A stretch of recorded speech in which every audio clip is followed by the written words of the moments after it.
You've lived a great life and done well for yourself. But what mark will you leave on the world? How will you inspire future generations? Stan Miller and Katie Beth Hand have helped thousands of people answer exactly those questions. If you've ever wondered, what will be my legacy? You're in the right place. Welcome to the Your Life, Your Legacy podcast. Now, here are your hosts, Stan and Katie Beth.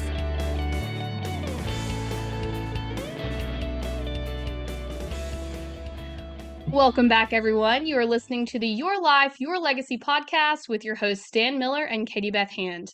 Today, joining us, our guest is Chris Calandra. Chris, welcome. We are so glad to have you on the show. Yes, thank you so much. I know this has been on my calendar a while, and I've been looking forward to it. So I'm glad we're here today. Perfect. Well, before we jump in, why don't you tell our listeners just a little bit about what it is that you do and what got you started in this industry?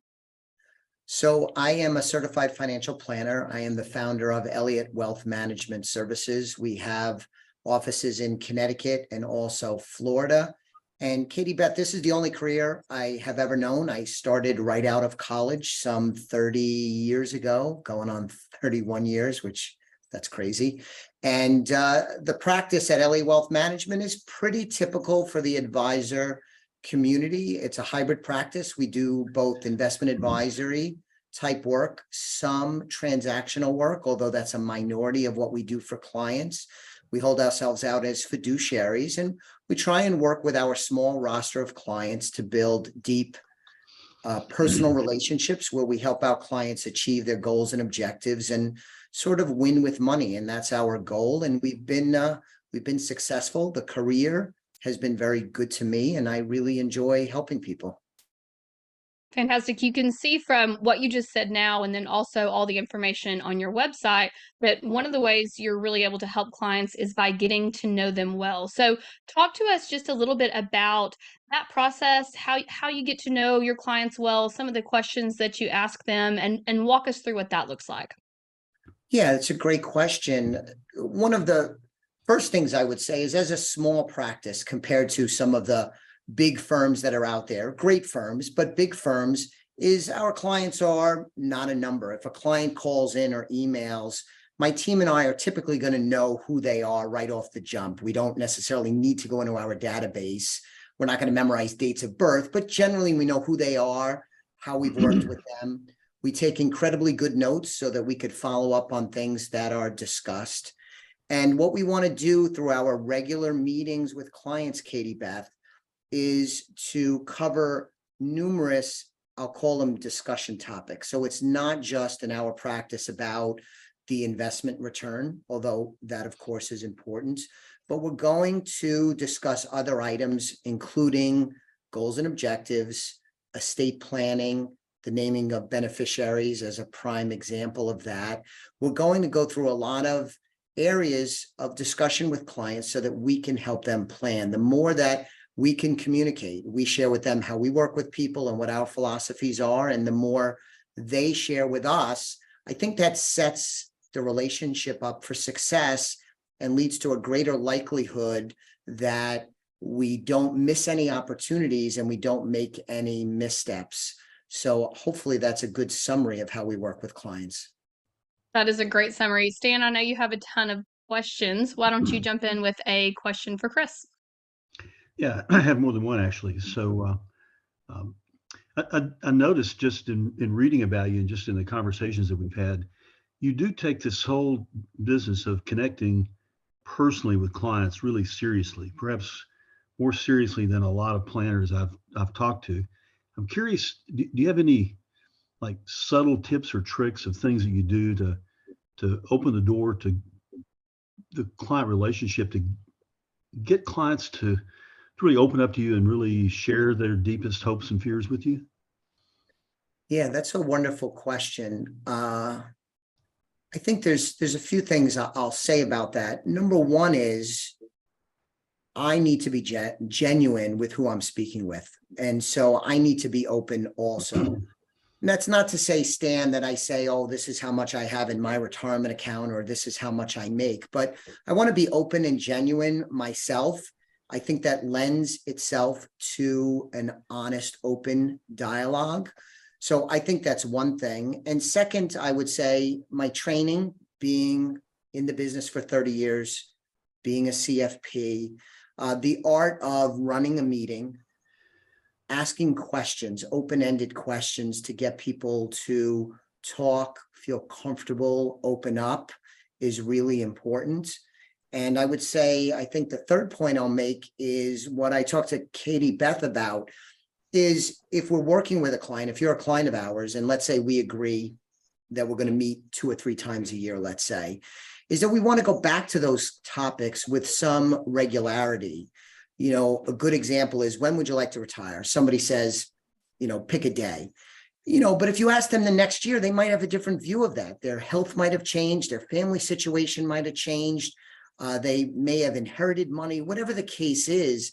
So I think that also helps a lot, revisiting these issues, because for all of us, these things are fluid and do change. So regularly discussing important topics as they evolve and life unfolds, I think also lend itself to the open dialogue. I heard you mention estate planning. You know, of course, you know, I'm an estate planner, and if pardon me, I've been an estate planner for several decades now. I'm wondering how you describe for me the relationship that you have with estate planning attorneys. How does that work? How do you bring up the subject with clients? Do you make referrals? How does that work? Do you get referrals, and how does that work? Yes, I would love more referrals from estate planning attorneys. And for the financial advisors who listen to your excellent podcast, I'm sure they feel the same way. So I do have some good relationships with some attorneys, not just estate planning attorneys, but others as well, that have been kind enough to make introductions along the way. I would say, though, that the balance of power is more where I'm much more likely to send a client to an estate planning attorney. And that's okay, because I want to serve the client. And if that's the nature of the relationship, that's okay. I'm trying to serve the client the best I can. So the way that we will bring it up with clients is typically part of the facts find when we begin working with someone. And again, during those ongoing service meetings, we're going to ask them, do they have a will? Do they have a estate plan? When was it last updated? Things of that nature. Because if someone has a change in marital status, they move, especially out of state, they have children, whatever the case is, there might be reasons why an estate plan needs to be updated. And some of that, and you know this as an estate planning attorney, sometimes the laws and rules and the best practices of what documents and language are in place as part of an estate plan need to be updated. So we will talk to clients about getting a will and estate plan in place. If it's very simple, Stan, you know, we might not be too involved with the estate planning attorney. You know, a young couple, husband and wife, they may have a sweetheart will where it's just, if something happens to me, I leave it to you, and back and forth.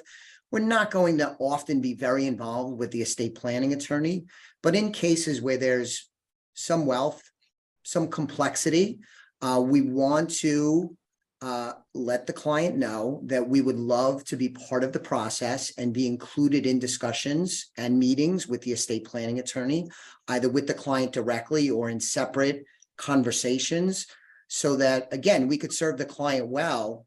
One of the mistakes, Stan, that I see a lot is that individuals will go to an estate planning attorney, often a great estate planning attorney. They will set up a plan that is really strong and robust, though they fail oftentimes to execute on the plan, to go to their financial institutions to change the registrations. They might fail to update their beneficiary designations. And so you might have a great document that you put in your file that the attorney set up for you, but on the back end, it needs to be executed. And that's something that we could work with the attorney and with our clients to make sure what's in the document is carried out so that the plan actually is fulfilled. Does that make sense?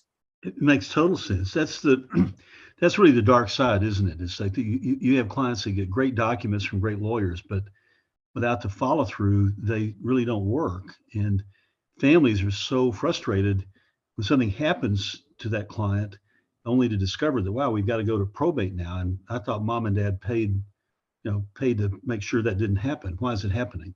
It's a hard conversation. It is, and beneficiary designations is another prime example of that, where they might have an old 401k or an old life insurance account, and they don't name the beneficiary. And in some instances, that the way that non-beneficiary designated account gets processed might be at odds with the estate plan, and in some instances may create taxes needlessly. Yeah, and that happens. That happens a lot. It's really one of the unfortunate aspects of the process. And I think that's a role that financial advisors can play, to really be that other, to really be the partner with the estate planning attorney, to be sure that those things are really followed through on. Because you guys, financial advisors meet with clients, what you're saying, typically 3 or 4 times a year? Yes, it'll range depending on the relationship, but 2 to 4 times a year is typical. Yeah, see, for an estate planning attorney, if we have the opportunity to meet with the client once a year, we feel really fortunate. Mm-hmm. So you guys see the client more than we do, and so you oftentimes are able to pick up on things that are happening, things that are evolving in the family. And so you're really, for the estate planning attorney, if we have the right kind of relationship with the advisor, you're really like our periscope. Yes, I feel the same way, and that is one of the many roles we serve with clients. And it's not that clients are dumb, far from it, but they may not realize when something happens what the corresponding impact of that is across all of the different planning elements.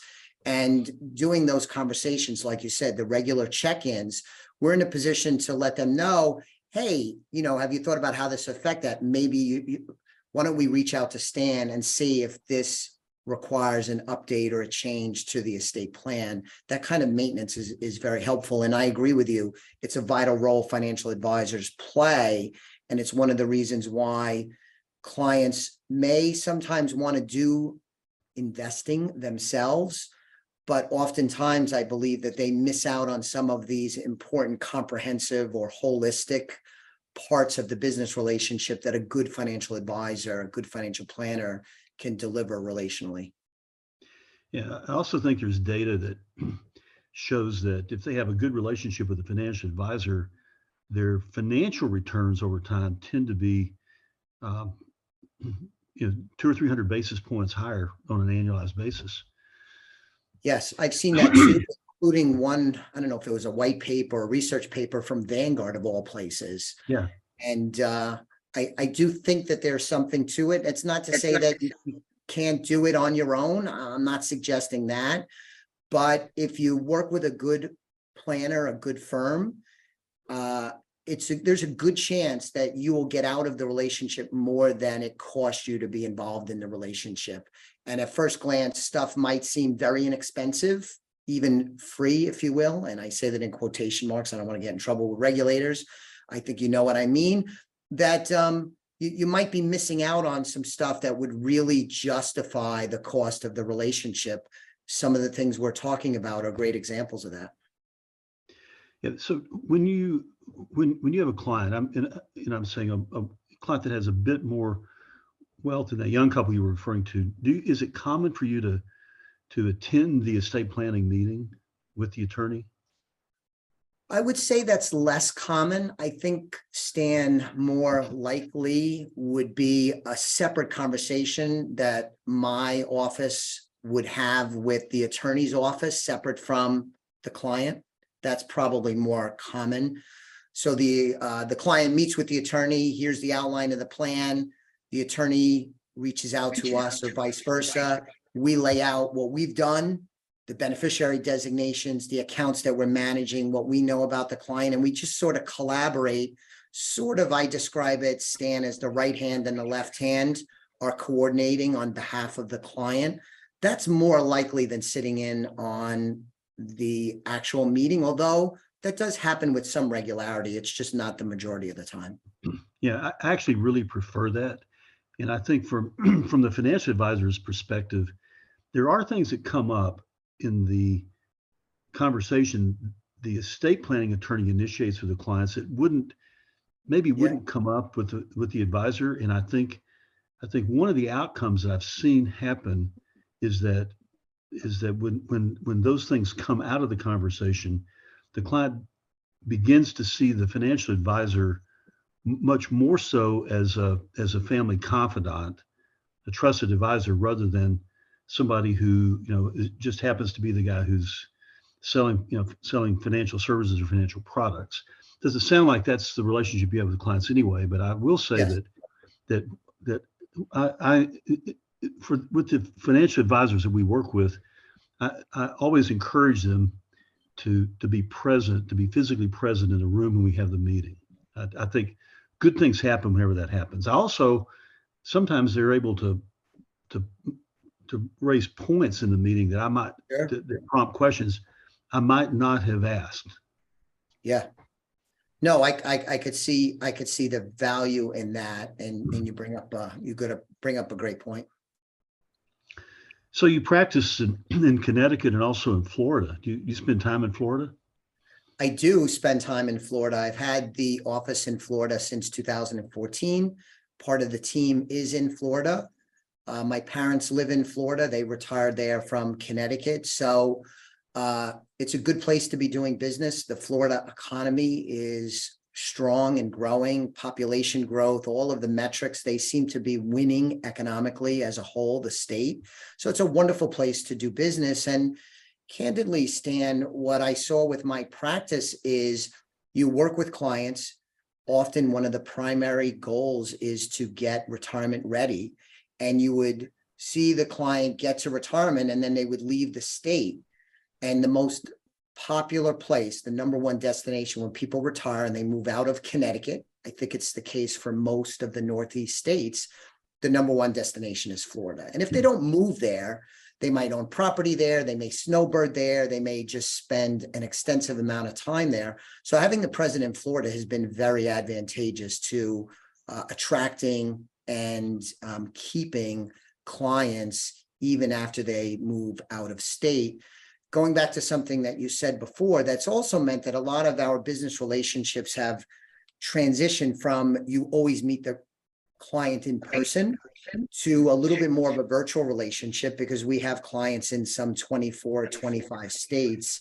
And that means I just can't physically be everywhere. And most of our clients are comfortable with Zoom meetings, telephone calls, email as part of the service model. And the pandemic, of course, exaggerated people's comfort with that kind of thing. But we've been doing it since 2014. Yeah, I think that's one of the positive outcomes of the pandemic is so many more people are now comfortable with doing that. And boy, there is an efficiency in that, right? I mean, you don't have to get on the plane and fly there, Yes. No, absolutely. And I think, I mean, it's a time saving element. So from a business perspective, there's some advantages in terms of, revenue, profit margins, things like that. I think it also means, though, that if someone calls, and I had this scenario last week, small business owner, he's wanted to sell his business for a while. He finally has an offer. And so we've been working back and forth, actually, in collaboration with their CPA. And something happened in negotiation, and he said, well, what do you think? And it was just like, hey, look, let's just hop on Zoom. We didn't need to do lunch. We didn't need to have him come to my office. He's a busy guy, but just able to get on Zoom. So it's face to face. I could see him. He could see me. He shared the documents on Zoom with me, and it allowed for a very quick but extremely effective conversation that, if it wasn't for that technology, we probably would have said, there's no reason to meet. We would just done it over the phone. But being able to see the documents together, sharing the screen, added so much to the conversation. So it's a great use of technology. And we really try in my practice to leverage technology as best we can. Yeah, I was going to ask you about that. You've been podcasting now for a long time. You've done, what were you telling me, like 350 episodes? Yes, I think we started in 2005 or 2006. My show, Simply Financial, It's a weekly podcast, similar to what you and Katie Beth are doing. It's been a great experience. Sometimes it's just me, and I'll talk about one topic or another. Other times I'll have Elliott Wealth team members on with me discussing something. And I'll also have guests on the show, everyday Americans, people that have retired, get their perspective on their financial plans and how things worked out, what they learned when they were young, lessons that they would impart to the younger generation. I'll also have other experts and industry folks on to talk about the economy or tax legislation, things like that. So it's wide ranging, and it's really great way to communicate with clients because they're probably the prime listeners of the podcast, because it's on demand. They could hear me talk about something, get to know me a little bit more. It's a way I could keep in touch with them, and they could do it at their own pace and time. And it's been very well received. And I don't know if this has been the case for the two of you, but it also, I feel, helps me hone my craft, because when you talk like we're doing today, you have to be sharp. You have to think through things. You have to be concise. And I believe it also has helped me be a better practitioner, having the podcast and talking about various things. So it's been great all around. And, you know, I like to shoot my mouth off as much as the next guy. So. Well, you know, in the time that Katie, Beth, and I've been doing this, it's been really terrific to meet amazing people I want to actually get to know better and spend time with. And you're an example of exactly what I'm talking about. Have you found that the podcast, has it been good for business? It has been good for business. To be fair, my show is smallish in terms of listener base. So I am not getting people, strangers, call or email saying, hey, I heard you on the podcast, love the show, you know, want to become your client. That doesn't happen with much regularity. It's fairly rare. What it does help, though, is with estate planners and CPAs and other professionals, it adds credibility. When you have a podcast that's media and you get points for that. And so that's helpful.